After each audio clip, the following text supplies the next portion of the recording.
చెంగల్రాయుడు గారు నాకు ప్రజలే స్టార్ క్యాంపెయినర్లు చంద్రబాబు నాయుడుకి అందరూ స్టార్ క్యాంపెయినర్లు అంటూ అందరిని ఉద్దేశించి నిన్న సీఎం జగన్ కొన్ని కామెంట్స్ చేశారు.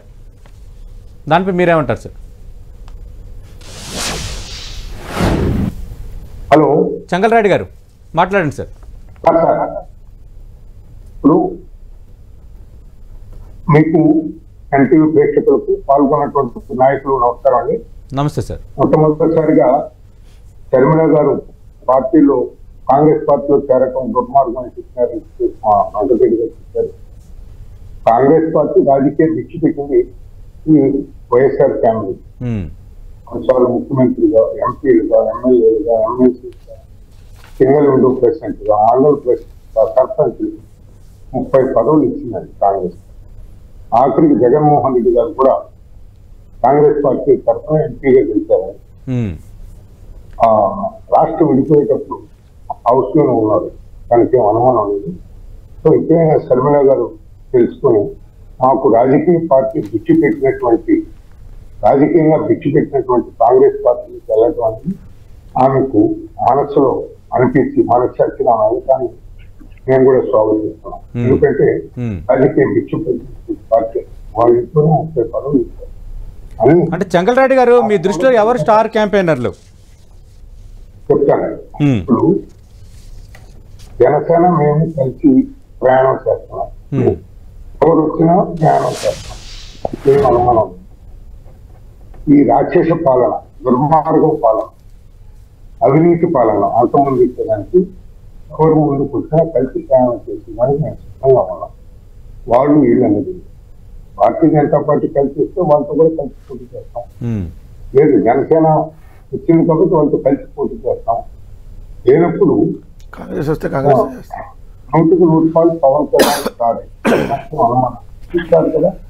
వచ్చారు రాజకీయాలు, ఆయనకన్నా ముందు వాళ్ళన్న కూడా వచ్చారు. ఎవరు వచ్చినా ఎవరు క్యాంపెయిన్ చేసినా ప్రాబ్లం. 2 పురంధేశ్వర్ గారి గురించి కూడా కామెంట్. పురంధేశ్వర్ గారు కూడా కాంగ్రెస్ పార్టీలో మంత్రిగా చేశారు. కేంద్రంలో చేస్తూ మళ్ళీ విడిపోయేటప్పుడు ఆమె బయటకు వచ్చేస్తారు. సో ఎవరి ఇష్ట ప్రకారం వాళ్ళు రాజకీయ పార్టీ చేరేదానికి రాజ్యాంగం ఏమో అర్థం చెప్తాం.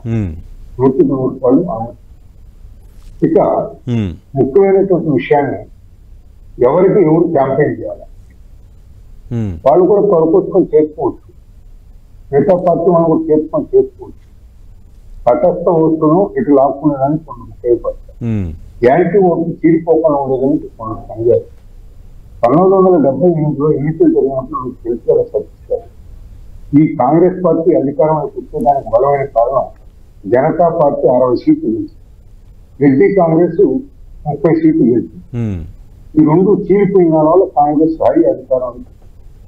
యాంటీ కాంగ్రెస్ ఓట్ను 2009లో చిరంజీవి గారు యాంటీ కాంగ్రెస్ ఓట్లు చీల్చారు. వి ప్రకాష్ నారాయణ గారు చీల్చారు. చీల్చిన దానివల్ల మళ్ళీ కాంగ్రెస్ ఆ విషయాన్ని రాజశేఖర రెడ్డి గారు సీఎల్సీలో మనం జస్ట్ పాస్ మార్కులతో రైట్. వెంకటరెడ్డి గారు ఇద్దరు వెర్షన్ కూడా చూశారు. అంటే జంగల్రాయుడు మాట్లాడండి సార్, క్లోజ్ చేద్దాం. మ్యాథమెటికల్ ఎక్సర్సైజ్ తెలుగులో చెప్పినా, హిందీలో చెప్పినా, కన్నడలో చెప్పినా ఒకటే. 2 × 2 4 అంతే కదండి.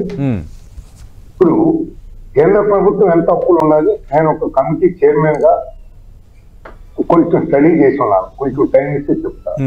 మన్మోహన్ సింగ్ స్వతంత్రం వచ్చిన తర్వాత మన్మోహన్ సింగ్ గారు దిగిపోయేటప్పటికి భారతదేశం అప్పు 54 లక్షల కోట్లు.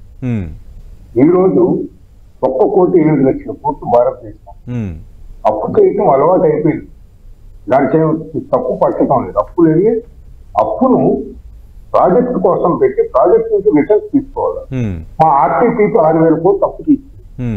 7 ఏళ్లకు తీరుస్తామని గ్యారెంటీ పెట్టి 6 ఏళ్లలో తీర్చేసి అప్పులు తప్పు కాదన్నప్పుడు మరి వైఎస్ జగన్మోహన్ రెడ్డి ఎక్కువగా అప్పులు చేశారు, అప్పులు ఆంధ్రప్రదేశ్ గా మార్చారని ప్రచారం చేయడం కరెక్టేనా? నాకు 5 ఎకరాల పొలం ఉంది. 5 ఎకరాలు అమ్మితే 25 లక్షలు వస్తుంది. నేను 25 కోట్లు అప్పు తీస్తే ఎట్లా తీసుకోవాలండి? తీసుకుంటే మీకు పర్వాలేదు. రాష్ట్ర ప్రభుత్వాన్ని కుదవ పెట్టి తీసుకోవడం తప్పని నేను చెప్తున్నాను. సార్ ఎక్కడ కుదవ పెట్టి తీసుకోలేదు సార్. మేము ఎక్కడన్నా ఎక్కడ అమ్మటానికి ప్రయత్నించాలా? చంద్రబాబు నాయుడు గారిని 78లో ఎమ్మెల్యేగా కాంగ్రెస్ అయి గెలిపించింది, మంత్రి కూడా అయినాడు. వీళ్ళ ఇంట్లో చీఫ్ మినిస్టర్ ఇచ్చిందండి, 2 సార్లు చీఫ్ మినిస్టర్, 8 సార్లు ఎంపీలు. ఆయన చీఫ్ మినిస్టర్ రెండోసారి ప్రధానమంత్రి పదవి ఇచ్చారు అక్కడ, కాంగ్రెస్ పార్టీకి ఇప్పించారు రాజశేఖర రెడ్డి గారు. దాన్ని దృష్టిలో పెట్టుకొని షర్మిల గారు కాంగ్రెస్ పార్టీలో చేరారని నేను అనుకుంటున్నా.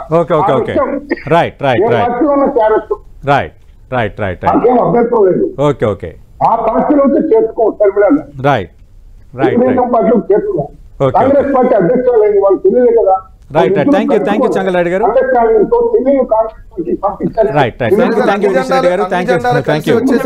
థ్యాంక్ యూ వెంకటరెడ్డి గారు. మనం చూస్తున్నాం